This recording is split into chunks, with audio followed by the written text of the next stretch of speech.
The last time I was at a yarn store, I saw some yarn that looked really cool, but I wasn't sure whether it was a gimmick or not. So I bought it. It is this amigurumi glow-in-the-dark yarn. I don't know whether it's going to glow in the dark or not. But it says the glow lasts up to 15 minutes. If it does glow in the dark, super cool, right? I mean, like, you make something and then it just glows like a ghost. So I decided that I'm going to have to make something with this. So I've settled on a dragon because a ghost dragon would be really cool. So you guys get to watch me make said ghost dragon now.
far.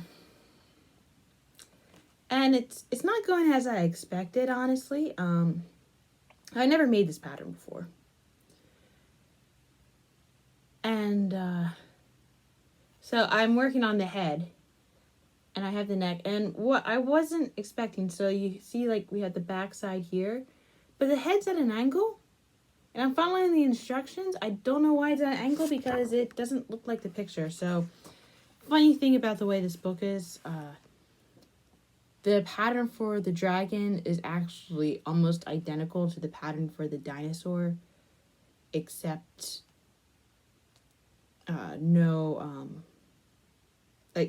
except it has wings for the dragon. So literally the dragon only has instructions for wings.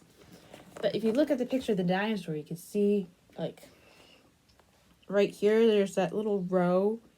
So it looks like the snout's attached, but it already looks like it's developing a snout because it's not a circle. Like with the way that this is arranged, like maybe an oval, not necessarily a circle.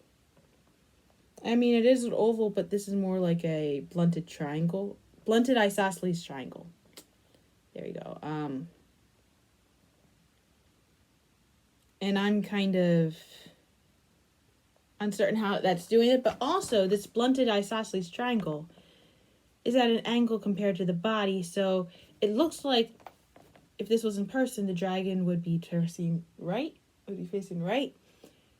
but the pattern, it has the dinosaur's head facing forward, and I don't know how that happened, so I think I need to take a break from this to clear my mind because it was a very intense week of learning things. So maybe trying to interpret a pattern in French was not the best idea to give my mind a break. Just maybe. Anyway, I'll be back. Alright, I think I figured out how I'm going to fix this. So I think I only need to take out 3 rows. I literally only need to take out the rows up until the point where I had to start decreasing. And then once I take it up to that point where I had to start decreasing, I can kind of just wing it on my own. Because if I look at the picture for the little dragon, which I should have opened up the book ahead of time, but somewhere here, yeah, there we go. I was about to say it looks completely circular, but now I'm not sure.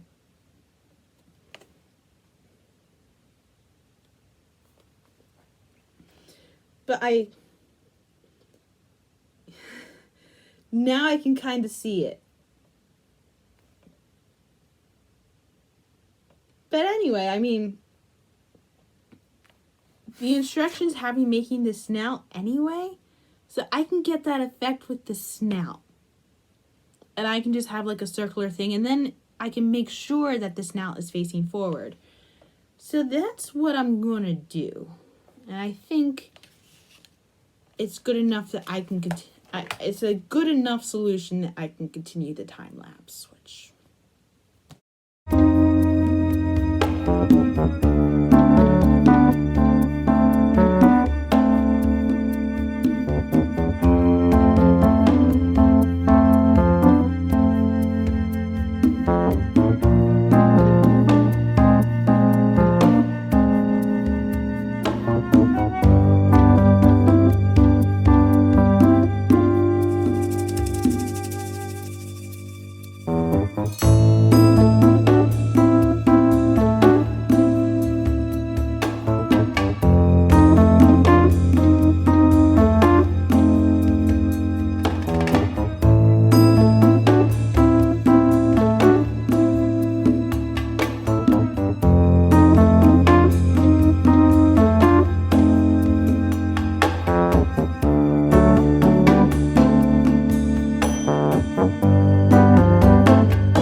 like the little snout and the little underbelly and the little tail now. Basically what I have left are the ridge points, the wings, and the little ears. And what I didn't think about when I chose the pattern, like I was just thinking, oh, let's do a time lapse. Time lapse is simple. I didn't think if I wanted to be more simple, maybe don't choose a language that you don't understand. So I'm following along in French right now, and I had some confusion over what parts belonged where. Like when I was working on this, I thought I was working on the snout. So when it showed up on his, like when I was trying on his head, it was like, why is this so big? Why is this so big? So I just had to pull out the Google Translate to figure out what was going on, which is okay in this case because it's not a translating video. I'm allowed to do that when it's not a translating video. So yeah, what I thought were the ridges was actually the tail, and I confused both the belly and the snout. But at this point, all I got left are the little ridges and the little ears and the little wings, and we should be done with the dragon, and then we can test the yarn to see if it's glow in the dark. And technically, I could have already tested it by that point, but that's not as much fun.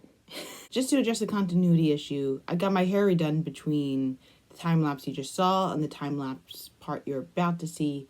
So obviously, my hair changed color. It looks amazing, but obviously it's going to be different, yeah.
our little dragon. Which, adorable, right? Oh my gosh. I sewed on all the little spikes independently, which, if I was creating the pattern, I would try to find a way to make the spikes all together at once, so we'd have a lot less, like, little pieces to cut off and, like, not waste the yarn that way. But considering how the tail went, I understand. Having the spikes individually made it easier to have them in a straight line without all following the curve of the dragon. Although the tail was positioned differently on the dinosaur pattern I was following and the dragon pattern, which not really something they brought up. Or at least if they brought up, I didn't recognize it. But I think we are now ready to find out, does this yarn glow in the dark? So we're going to set it up so that way I can get a good shot of it, and we'll be right back. Okay, so originally it's just going to be like 15 minutes, but then I read the thing and it said keep it for an hour. So I've been holding this like directly in front of a light for an hour. Not personally, at first it was like 15 minutes, but then when I realized it wanted me to hold on to it the entire time, I just built a stand because like I'll hold it for like 15 minutes but not an hour. But now it is time for the reveals. You see that? Oh, so cute. Some places are more intense than others, but that's because that's where it had more of the light. Ooh.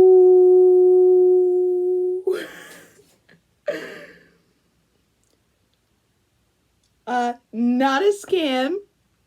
This actually works.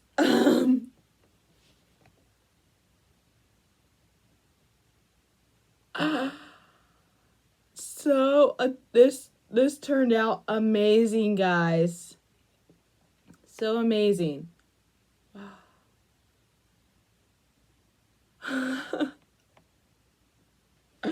Just like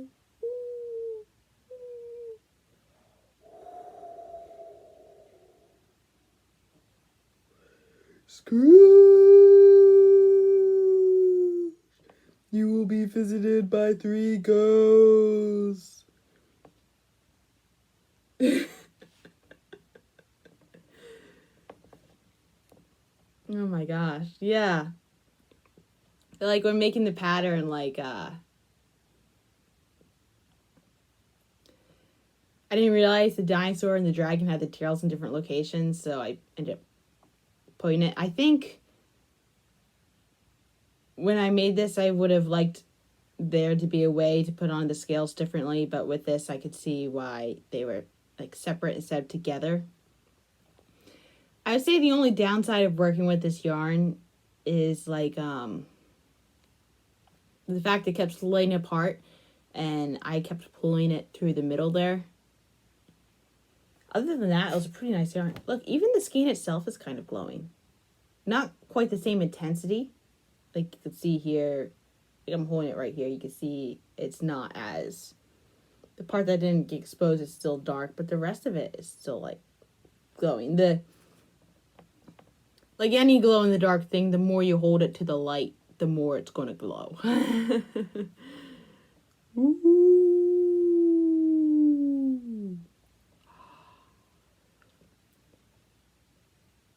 Anyway, that was today's entertainment. Have a nice day.